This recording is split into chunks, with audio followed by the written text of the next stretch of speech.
Public access has been important for us. We've reached a lot of communities that we wouldn't have reached. Public access television provides a whole range of benefits, especially outreach with information people aren't getting from the mainstream media. We'll show you what some folks are doing and how citizens everywhere must fight to preserve it. That's coming up next on Full Disclosure. Relentless, probing, fearless. This is Emmy Award-winning Full Disclosure with Leslie Dutton, bringing you the truth by revealing the news behind the news. Hello, I'm Leslie Dutton. Today on Full Disclosure, we're bringing you the news behind the news in this final edition of our four-part series on saving public access television in America. Elaine Alston knows firsthand how effective her public access program has been in her community.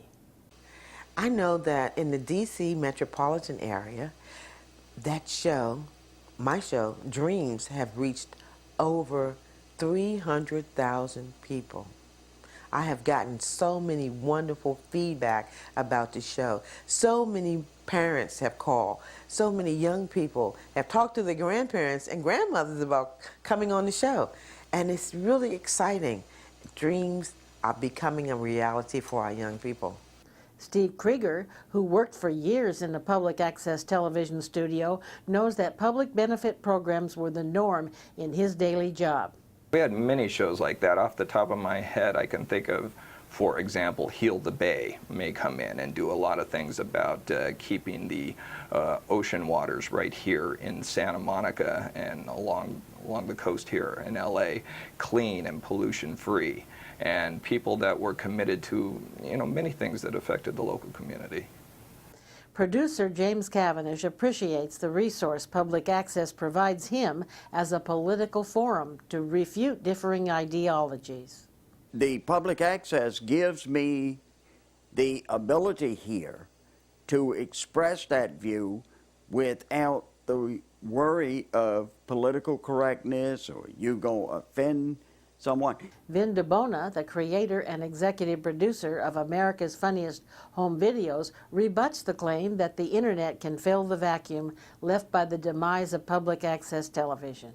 The issue that some of the cable companies are stating is that, well, now there's a lot of access on the web. And someone said that there's a big difference between channel surfing and stopping and being glued to what's being said and being enticed to watch that, rather than going on the web and just zipping through files and URLs and everything. You don't stop. You tend to stay for a fraction of a second, but usually the information is short. The beauty of public access is that the information is extensive, and I think that's what the importance is here. Some of the arguments are that, well, we have the internet now, we have this, that, and the other thing. There's different alternatives for people to get their message out. Nothing beats television. People know that. I mean, internet maybe reaches around the world, but it's not community oriented. It's not, here's my neighborhood, here's what's happening here. That's what public access is. Ron Cooper, the executive director of Access Sacramento, explains how the internet cannot possibly provide the community service that public access television provides. YouTube is fine if you have all the resources and training and you post your video in a place that maybe some people will see it. To have 250,000 Sacramento County households connected to these channels, regular promotion of their programs, regular support for the production of your programs and the training of your crew on an ongoing basis is a significant and much needed support mechanism. And then the former ACLU board member, Stanley Scheinbaum, identifies the risk of losing public access television. Because if the public access channels are not available to keeping the arms, so to speak, on government, the government has very little pressure on them to perform as governments should. And in fact, producer Bill Schickler gives an example of how public access can put an arm on the government. So we went out to the intersection of Northeast Washington and Southeast Washington. And there was an abandoned school out there. It had been abandoned for about 30 years. You could look through the windows and the doors were all knocked out. There's grass growing up in the middle of the schools, and just a big gigantic, it looked like Dresden after the bombings. Broken down appliances, refrigerators, trash, big piles of rubble. And we went there, and while we were taping, some neighbors dropped by and said, "What are you doing?" We said, "We're showing what the control board," which is an entity that was created by the Republicans, took over the D.C. government. This is how they're treating the city. So they said, "Well, we support anything you do because it's been like this for 30 years." So we took pictures of the school, and we put it at the beginning of our program and at the end of the program. And it was just a minute clip, and we said, "Thanks a lot, Control Board. You're doing a great job with our city." 6 months after those openings aired, I went back to that area. The whole place had been bulldozed clean, and a park planted with trees and bushes and flowers had been put in its place after having sat there for 30 years. Los Angeles City Councilman Bill Rosendahl knows that public access television provides an important public service. I don't care if it's a guy parking my car or the big shot in some situation. People would watch it because they want to be informed. They want to be educated. They want to connect themselves to the world they're in. I think there's a crying need out there for real substantive public affairs programming, which unfortunately doesn't exist. Even in Washington, they have these talking heads or these different channels with their talking heads. That's not the same, where you have alleged commentators or opinion makers who don't know anything anyhow, but they act like they do, and the public looks at them as if they're important people. Baloney. Plus, having this form of doing my show, I have the platform here. I have the floor. I can talk without being interrupted. I don't have to take phone calls if I don't want to. And sometimes I have told the call screeners that we're not going to take them because I have a lot to say. But I can say it, and I do believe that we have the audience behind us. Businessman Rob Ransom explained the positive effect public access had on him. I was asked to be interviewed by a show called Dreams in regards to kids and influencing kids in the neighborhood and dealing with kids from a community perspective. And then the show Dreams focused on how, as business leaders or people in the community, were able to help kids realize their dreams. Realizing their dreams is the mission of public access producer Ms. Alston. And I've talked to a lot of young people who at one time thought about dropping out, giving up, dropping out of school, but since they saw the show, they said, "Wow, I can stay in school. I can go forth and be a teacher. I can be a doctor. There's so many wonderful things that I can do, so I'm going to just hang on in there." We're going to take a quick break right now, and when we come back, we'll see how right now public access television is being dismantled across the country and how citizens are joining forces to resist the attacks and restore the channels that have been lost. We'll be right back. In the government, there's a phrase used to restrict access to information. That phrase, need to know. At fulldisclosure.net, we want you to have all the information you need to be an informed citizen, unlimited access to all the information we've gathered on our TV show. And if you can't watch us on your local cable station, streaming video of complete shows when you want them. Fulldisclosure.net, when you need to know the news behind the news. Welcome back to Full Disclosure in our Part 4 of our series on saving public access television in America. David Hernandez serves as the Vice President of the newly formed Public Television Industry Corporation that was created specifically to restore the lost public access television stations and channels in Los Angeles. He understands why politicians aren't working to restore public access. With everything that is going on within the mantle of city governance is hidden or protected by silencing the voice of the independent public producer. Stanley Scheinbaum, a founding member of the board of directors of the new organization, succinctly states the most important purpose of public access television. Public access is a way of making democracy effective by keeping the public aware of what the limitations are when people with other interests resist what public access wants to do. And so now, with more and more of the irregularities, like I said, not only with the courts, but elected officials, city managers, now more than ever, the demand for free speech, independent producers, and the vehicle in order for them to be able to broadcast are more relevant and poignant than ever.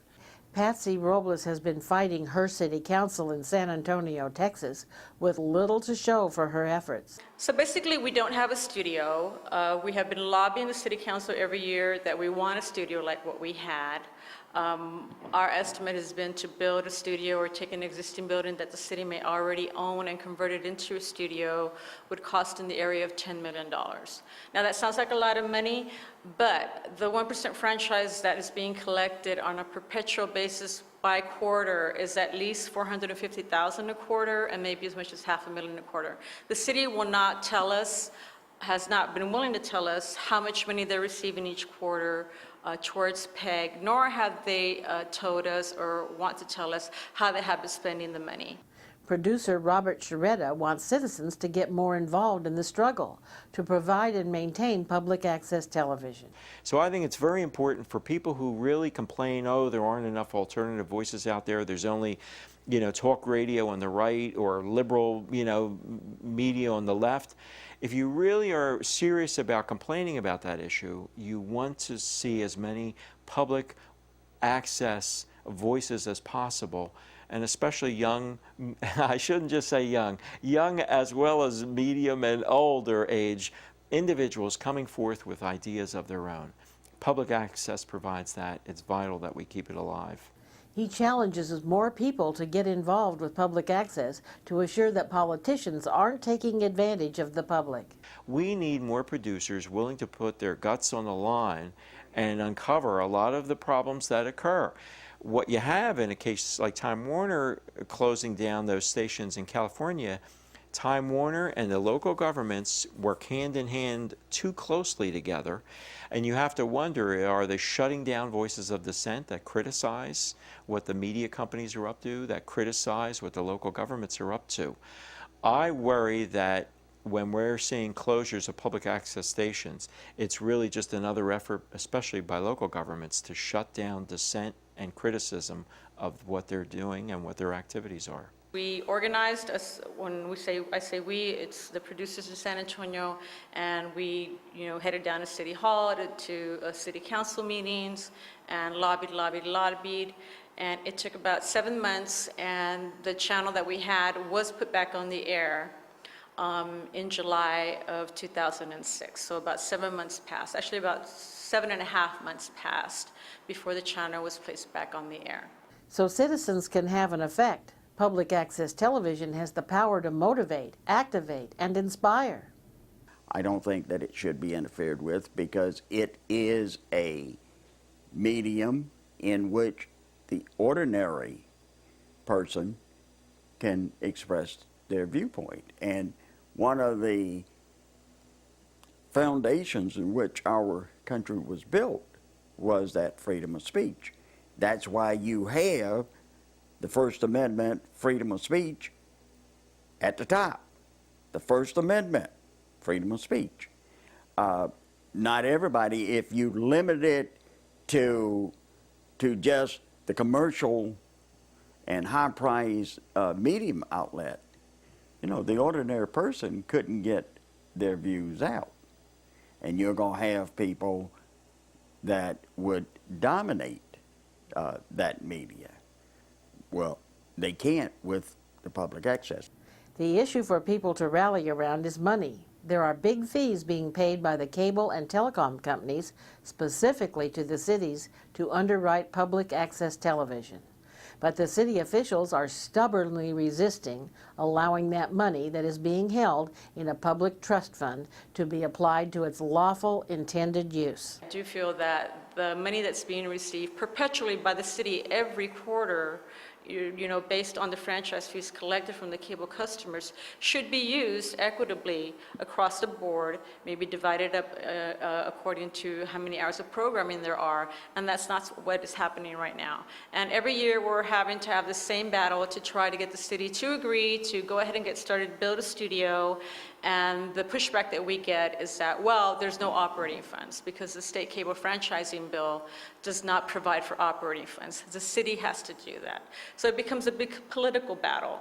We know that in Los Angeles, that is a very strong effort in order to divert the funds that has been paid by the public to operate the city's own propaganda channel. So since that time, we have been lobbying the city council. You know, we have done publicity, we have done interviews. I've been interviewed by reporters, you know, all across the country about the issue. We organized, we have formed a nonprofit. We've presented proposals to the city council, and we hit a brick wall every time. The response is always, there are no operating funds to fund this, and that's their response.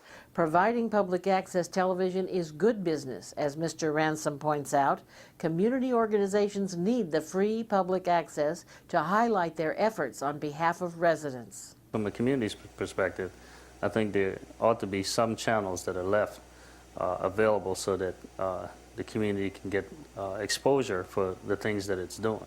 Emmy Award-winning actor Ed Asner is also a founding board member of the new organization, and he's dedicated to the effort to restoring public access television. Hopefully what we're doing here and what others have done for you will serve to alert these people who may be asleep at the switch. Most of the people I run into aren't even aware of this battle that's going on. And so that becomes our job to make every American aware of what's at stake here, that we are losing a necessary public asset that is invaluable for all citizens. We're going to take a quick break right now, and when we come back, we'll show you the anecdote to the recalcitrant City Council and all-powerful telecom and cable companies. LA citizens have banded together to form the Public Television Industry Corporation. We'll be right back. For the news behind the news, wherever and whenever you want it, go to fulldisclosure.net and get programs on topics affecting you. Weekly updates and alerts on hot topics, video streaming of Full Disclosure episodes. It's award-winning, hard-hitting, corruption-fighting news coverage. And it's only available at fulldisclosure.net. Fulldisclosure.net, the news behind the news. Welcome back to Full Disclosure and the final edition of our four-part series on saving public access television in America. For decades, Ron Kay was the editor of the Los Angeles Daily News. He knows LA politics inside and out, and he explained what he sees as the future of public access television in LA. Well, the future right now is pretty grim. The system has closed down and slammed the door in everybody's face. We've had a great community of coming together through your great efforts and the efforts of people across the political spectrum to form a nonprofit corporation that would bring together the voices of the city, of the people, and open up the doors and windows for an honest public discussion of the important public issues of our day. Former public access producer David Hernandez, who is a founding board member of the new organization, is serving as vice president of the Public Television Industry Corporation. He explained why Los Angeles citizens formed PTIC, as it's known. Especially here in Los Angeles, which is supposedly the television and movie industry capital of the world, for us not to have public television, it really created the need to have an organization that would work on behalf of producers, that would be able to present a more consolidated voice to elected officials, and to be able to transfer public television back to where it rightfully belongs, to the public. Chief Investment Officer Scott Meinard of Guggenheim Partners volunteered to serve as chairman of the Board of Advisors to help guide PTEC in its effort to restore public access television in Los Angeles. Well, I'm honored to be the chairman of the Board of Advisors for the Public Television Industry Corporation. And the need for this at this time, Leslie, cannot be understated. With the lack of access by the free television networks which were available to the city of California, we've lost a vital part of free speech to the citizens of California and to Los Angeles and throughout the country. The mission of Public Television Industry Corporation is very clear. It's to restore the channels that we have lost. Those channels belong to the public. I think the vehicle for it is this nonprofit corporation, the Public Television Corporation, and that we can, with any kind of support, bring television and open it up to neighborhood councils, homeowner groups, activists of all sorts, the people who are involved in the community, to tell the story that the officials don't want them to know. Is that why the city officials are so inept in their efforts to restore public access? Could it be that they don't want citizens to have a better ability to publicize grievances? Not only does PTEC is important in addressing programming and availability and studios and things like that, but there's also the political watchdog aspect of PTEC that is very important. This is the media capital of the world. And as you know, the voice of the people needs to be heard. And this is a core American right to have the ability for the public to have access to free speech. And to have this access cut off as a resource for the American people is to denigrate American democracy. The critical problem really is the complete loss of credibility of our government institutions. The mayor, the city council, the county supervisors, nobody trusts them. And nobody trusts them because their decisions and actions make no sense. They don't jibe with what little information we do have. And if there was a healthier public conversation, which is what you've been working on, I've been working on, thousands of people are working on this, and it's gaining momentum. As it is with each of the cities where public access television is being threatened, the issue is funding. Mr. Hernandez points out that there shouldn't be an issue of funding. The revenue streams are already there. What we are talking about is 1% of the revenue. And 1% of the revenue equals millions and millions of dollars. That's why there is so much at stake. The city of Los Angeles, I believe, has probably received about $3 million already from the cable providers as part of that 1%. In a tight economy that, like we have now, that is only going to get worse, they're not going to give that up willingly to provide access for the citizenry to create shows that are critical of their performance. Ron Kay agrees.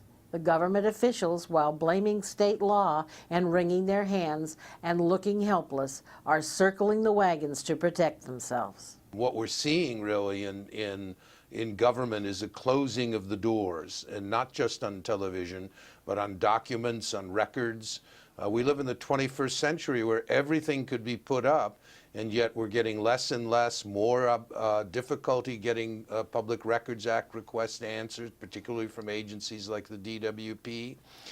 There is an incredible amount of knowledge that's grown from community involvement over the last 10 or 15 years in Los Angeles, where thousands of people have been participating, getting involved, searching records. And we sort of have a crude system on the internet of emails and blogs that are providing it. The mainstream media is weak, diminished, demoralized, and incapable of doing the job. It really takes the public, and I think television is a critical aspect of that, to be able to create the kind of conversation and dialogue that'll lead to better decisions and a better informed public. Mr. Hernandez explains how PTIC has been quietly working with the city officials to get the funding to go where the DVCA law says it's supposed to go, public access television. He realizes that being quiet and polite isn't getting the job done. We have worked with them, we have been very cordial, we have had meetings with them, but it is very apparent that that has all fallen on deaf ears because seemingly their objective is not to restore what was in place, but to gain access to yet another funding stream to serve their own needs. What I've learned from my own activism is that people who have a monopoly on power will never share it. You have to take it away from them. That it's going to have to be people really organizing, really fighting, and being able to hurt the politicians or help them if they choose to be supportive and stop double talking and stop obfuscating and stop blocking the public out in ways that are destructive for the whole community. PTIC Chairman Scott Minard sees this as a critically important mission for all Americans. Without free speech, we have no hope of having our democracy survive in the long term. And so I think this mission to restore the access to direct access television here in Los Angeles and to assure the freedom of direct access television throughout the United States is the very bedrock and foundation of maintaining our democracy and the freedom of our citizens. The freedom of our citizens has been jeopardized by the failure of traditional media. We must have some way to communicate our concerns to our fellow citizens. Public access television does just that. The time has come for the American people in their communities to step forward and save our public channels. Here in Los Angeles, we are engaged in an epic battle against powerful forces who fully intended to take away and repress our voice. But we can overcome them, and we are more than willing to fight them. The future of public debate regarding government policy and the freedom of expression and community spirit will be preserved on the public access cable channels, our most valuable asset. If you want to volunteer or to help financially to support this effort, please call our toll-free number at 1-800-867-7777. That's 1-800-867-7777. And if you leave your name and number, we'll get back to you. Or you can log on to our website at fulldisclosure.net and leave your comments there. And if you leave your email address, we'll be happy to respond. I'm Leslie Dutton. Please join us next time for another edition of Full Disclosure. Thank you.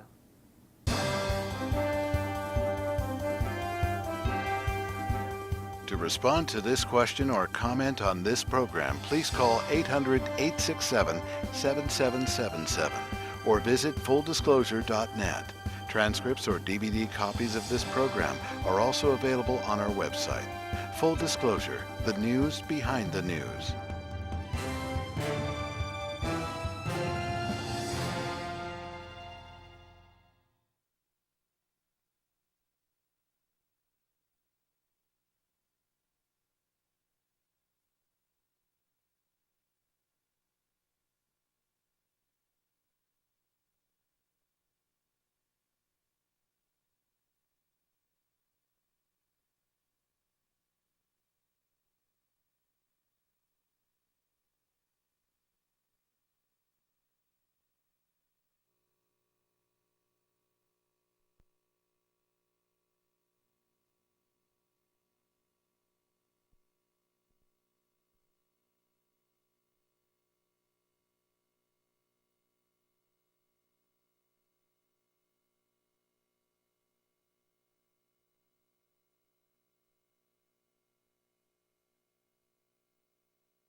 The guards that were around me in the sheriff's department were really pretty good guys.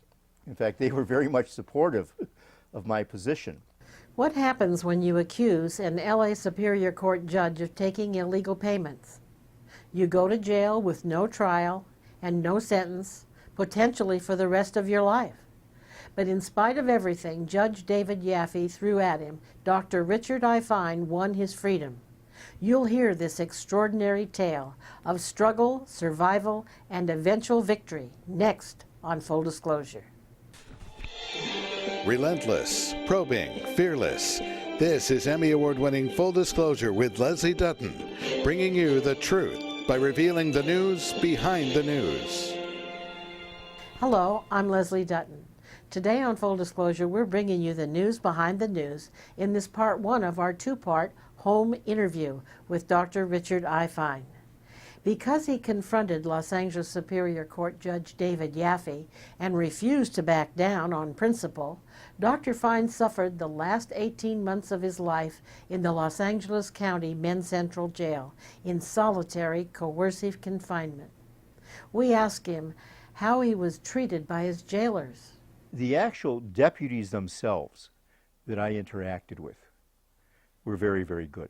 I mean, there's a definite split that occurs between Judge Yaffe and the actual deputies. In fact, the deputies that I interacted with were very much on my side. I had officers coming up to the cell and saying, "We're with you and congratulations on what you're doing. We really think what you're doing is correct." That happened a number of times and really didn't have any problems with the deputies. I mean, we had things that, in a way, were somewhat humorous because Yaffe evidently did something to order what we called sergeant protection. So that meant in the beginning, when I was first in there, everywhere that I went, I was handcuffed, I had a sergeant, 2 deputies, and a video camera watching, all my moves when they would move me from one place to the other. Well, after I think a couple of months of this, or maybe not even that long, everyone decided this is sort of ridiculous because every time this guy has to move from one place to another, we have to get half the staff out in order just to move him. So that stopped after a while. Dr. Fine had been a practicing lawyer for over 43 years. He was fully prepared to fight for his freedom in pro per, as it is called, representing himself. But apparently Judge Yaffe made sure he was denied anything and everything he needed to even begin filing legal documents. I had to fight for the in pro per status. Even though I was in pro per on my papers and everything else, the jail did not give me in pro per status. And evidently, they said that it had to come from the judge. So it appeared that Yaffe was doing everything possible to block my being able to fight the case. And so for a long time, I did not have in pro per status, and I didn't have access to what they called the law library. Apparently what the county jail calls the law library isn't much of a law library. The law library is a cage with a telephone and a computer that does not have any internet access, and it's hooked up to various disks.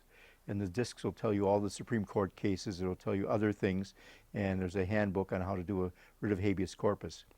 But there's no mechanism under which you can track cases or find out, from one case to another case what is being said. So if you wanted to track what was happening in a habeas corpus proceeding, you wouldn't be able to do it. From my point of view as a practicing lawyer for over 43 years, the law library was worthless.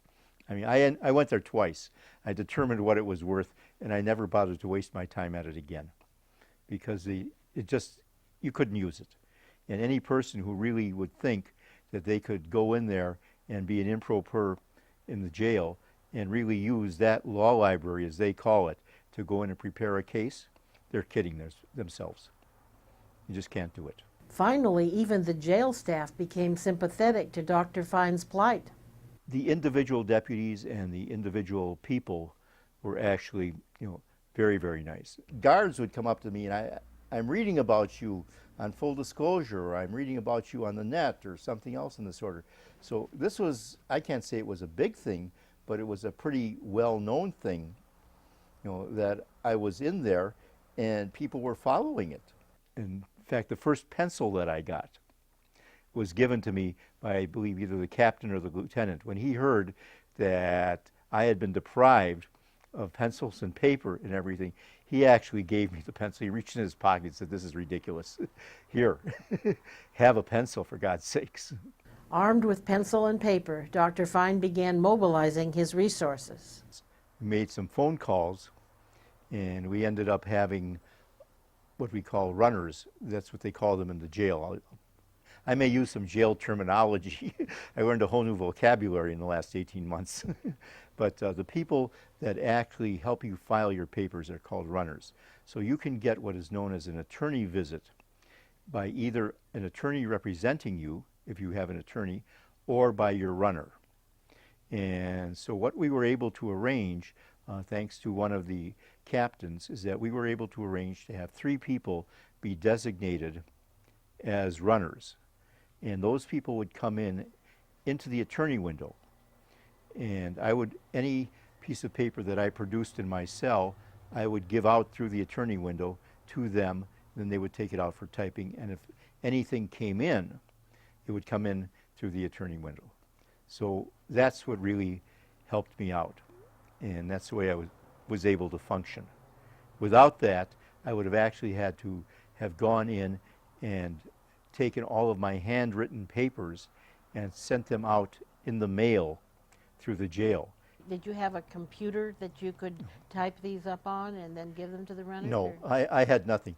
I had a 3-inch number 2 pencil and a legal pad. So everything that I did was written with these 3-inch pencils. And the reason that the pencils were only 3 inches is because the jail felt that if the pencil was longer than that, it could be used as a weapon, commonly known as a shank, so that you could stick it in somebody, you know, and hopefully kill them. So therefore, all pencils were limited to 3 inches. And then I had my pad. My cell did not have a desk in it or a chair. It had a double bunk bed. So I did all of my writing standing up and writing on the top bunk.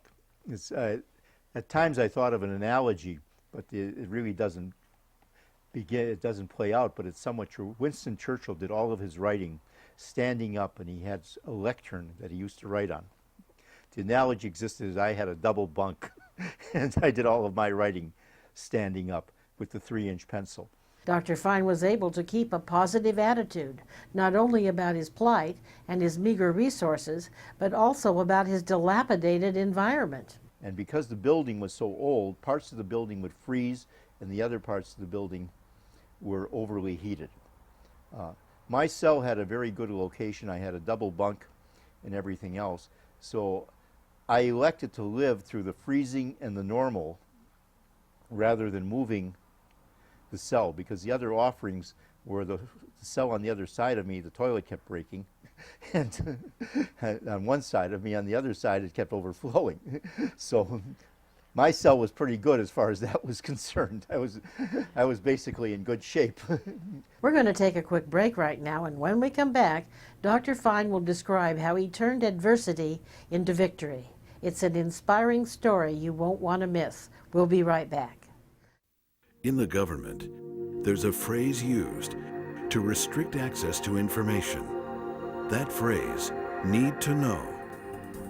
At fulldisclosure.net, we want you to have all the information you need to be an informed citizen, unlimited access to all the information we've gathered on our TV show. And if you can't watch us on your local cable station, streaming video of complete shows when you want them. Fulldisclosure.net, when you need to know the news behind the news. Welcome back to Full Disclosure in our interview with Dr. Richard I. Fine, who was recently released after having been incarcerated in solitary coercive confinement for the past 18 months in the Los Angeles County Central Men's Jail. He had a humorous perspective on the jail attire. In the beginning, I was supposed to be in a red outfit because I was contempt of court, but they didn't have any red outfits. So they had me in an orange outfit, and I remained in the orange outfit for, I'd say, approximately 16 months. And then suddenly they brought up some gang people who were breaking gang injunctions, so they found some red outfits, so I went from orange to red. My feeling is I suddenly became déclassé because the orange outfit were the high-class felons. And so there were the murderers, attempted murderers, dope dealers, and everything else. So it's pretty classy in an orange outfit in the jail. Red outfit, you're just a contempt of court person unless you're a gang member that's broken a gang injunction. And you take a look at me, I'm not looking like your typical gang member unless you have the gang members of the over 65 guys. So I might have lost some status. Over the hill gang. The over the hill gang, yeah. His entire life for 18 months was confined to a small windowless concrete box. Basically, my cell had a sink in it and it had a commode in it. So everything that was done in the cell. So I was able to brush my teeth and everything whenever I wanted to. Did you have a chair or a desk? No. In my beginning cell, when I first came in, I was in a cell for a night or so, and then they decided, and this had to have been a Yaffe move, they decided that they're going to put me in suicide watch. Now, there was nothing suicidal about me. I think it was just a harassing move. So at that point, I went into a different cell where there, all of your clothing is removed and you have only sort of a very, very heavy tunic.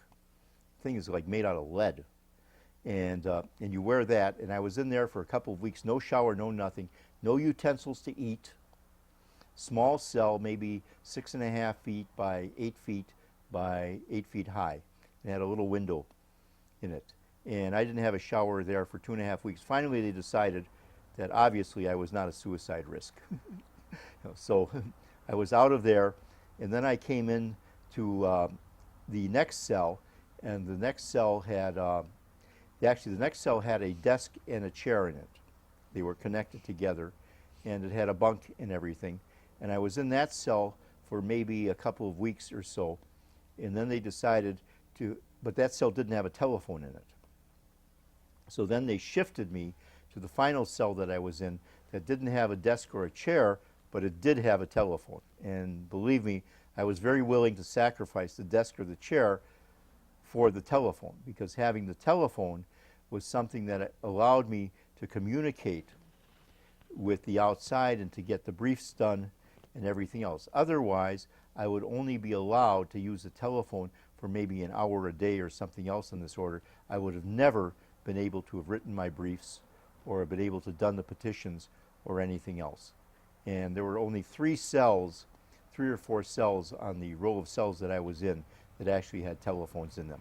But then the telephone broke a number of times and the lines were bad and everything else. I mean, they called the telephone people 3 times, I think, to fix my phone. So we had all of those problems with the phones.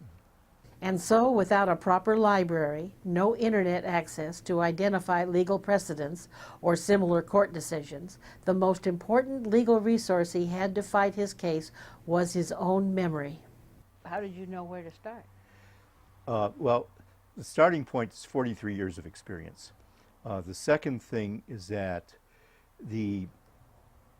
each petition or each motion has certain things that are important to it. And if you know what has to go into the petition, you know the basic outline. And so Dr. Fine had the legal knowledge to frame the case, but the legwork had to be done by others. He was extremely impressed and thankful for the many people who came to his aid. I had a tremendous team that was working with me. I mean, and this is just unbelievable because people came into my life that I hadn't seen for years. Particular, Marty Mason, who was my office manager back in the 1970s and 1980s. I think, she now lives down in Georgia. She contacted us, and Marty became the leader of the research group, and also runs their website, freerichardfine.com. So, if I needed a case researched, or if we had to find out what happened to a case or something else in this order, Marty would be able to take care of that. The typing and everything, I would construct everything on the piece of paper, do the outline, lay it all out, and then it would go out to the runners. Now, these people, runners is really it's a misnomer, because I mean these people are like executives, and we had Fred Sotilli, Dennis.